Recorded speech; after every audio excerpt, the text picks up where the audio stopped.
जय जगन्नाथ प्रगति पथे Odia YouTube channel तरफ स्वागत जनाऊँगी। बंधुगण ए मोर ओडिया ग्रामर पार्ट 8 जहाँ भाग 8 आज मुझे सम्मुख को नहीं आसी। यह पूर्वर अनेक गुड़िए यही ग्रामर संबलित एपिसोड दे सारी। एथिरे जहाँ आलोचना करा जाउछि ताहा बारंबार परीक्षा रे आसुछि।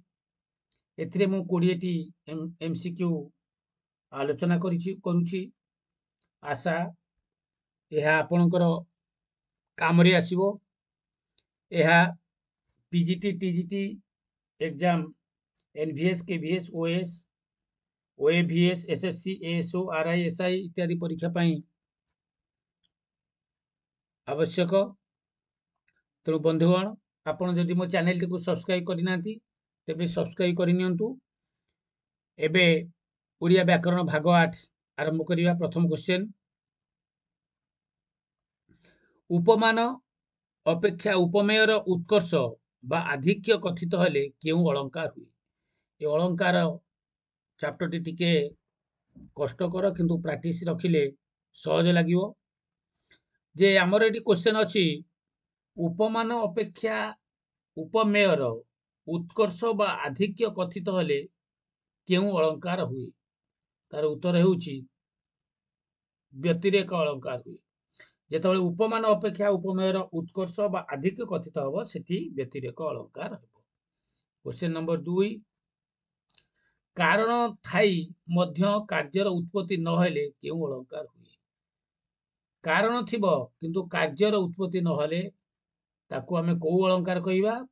ताकू हमें विभावना अलंकार कहिबा।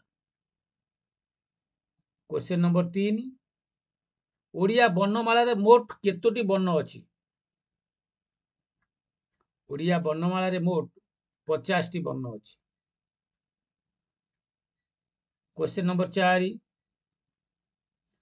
गोटिए गोटिए निर्दिष्ट छंद रे रचित होइतिबा प्राचीन पद्य बा कविता को कोन कुआ जाय? यह गोटे गुरुत्वपूर्ण प्रश्न। जे प्राचीन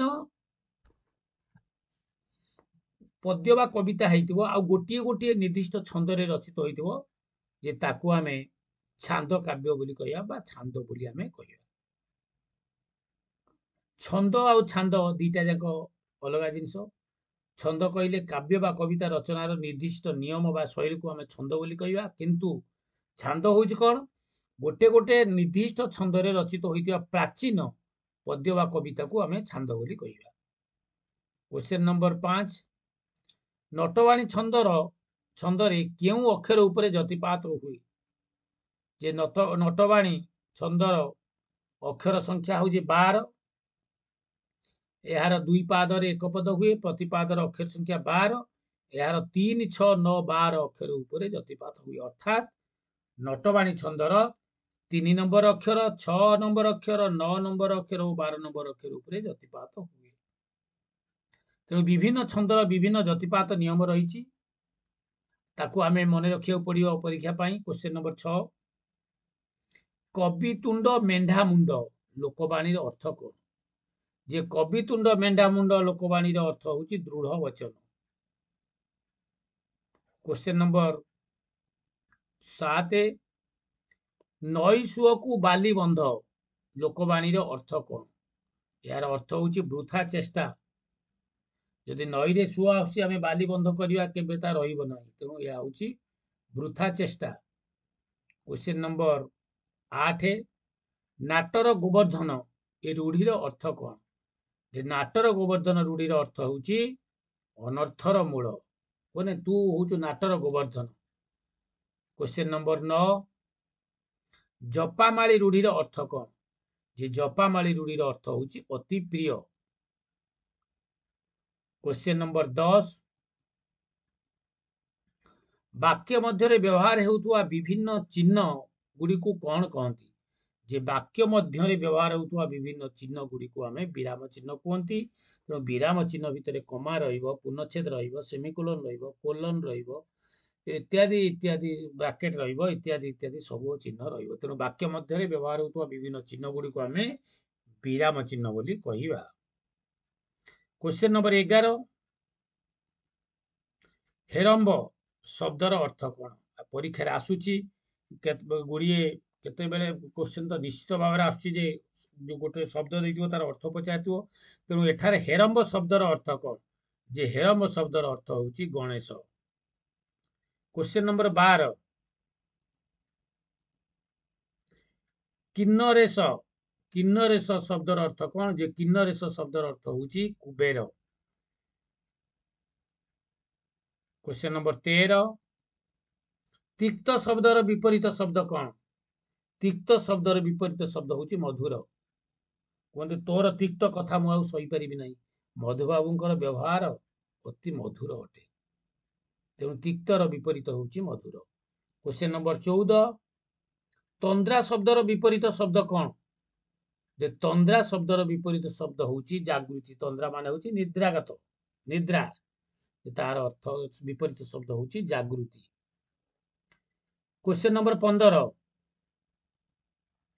मांकर रंधा चली या की प्रकार वाच्य जे मांकर रंधा चली या होची भाव वाच्य। बंधुगण जदि आपण मो चैनल टी को सब्सक्राइब करि नांती तेबे वर्तमान सब्सक्राइब लाइक कमेंट एवं शेयर करने को भूलंतु नहीं। क्वेश्चन नंबर 16 राधाश्याम भल भाषण दे पारंती जे क्वेश्चन होची राधाश्याम भल भाषण दे पारंती या की प्रकार वाच्य या होची कर्तृवाच्य जो वाच्य कर्ता प्रधान कहला कर्तृवाच्य। क्वेश्चन नंबर 17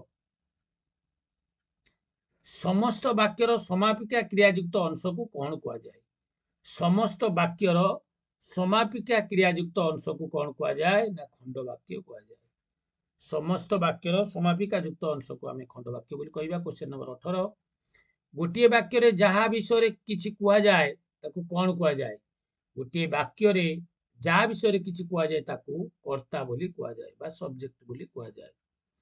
क्वेश्चन नंबर 19 जे बहुब्रीही शब्दर शुद्ध रूपटी कौन हम देख बहुब्रीही बर रफला दीर्घकार हर दीर्घकार दिखाई बहुब्रीही किंतु यह हूँ अशुद्ध यार शुद्ध रूपटी हूँ हरे हर्षईकार हम बहुब्रीही हरे हर्षईकार तेणु यहाँ आपणकर कॉम्पिटिटिव परीक्षा आसूची ता सहित सीबीएसई आउ BSE 10th Odia board exam रे आसूची। क्वेश्चन नंबर 20 द्वंद्व शब्दर शुद्ध रूपटी कौन आम देखा द्वंद्व लिखिं यार शब्द शुद्ध रूपटी हूँ द्वंद्व नंदरे बफला पुणी रही द्वंद्व। तो बंधुगण ये आज आम 20टी क्वेश्चन सारे आशा करें या आपण मानक बहुत भल लगी तेणु आपण मानक आज मु मोर यूट्यूब चैनल तरफ अशेष अशेष धन्यवाद दाई आज एपिसोड टी शेष करुच्ची। नमस्कार जय जगन्नाथ।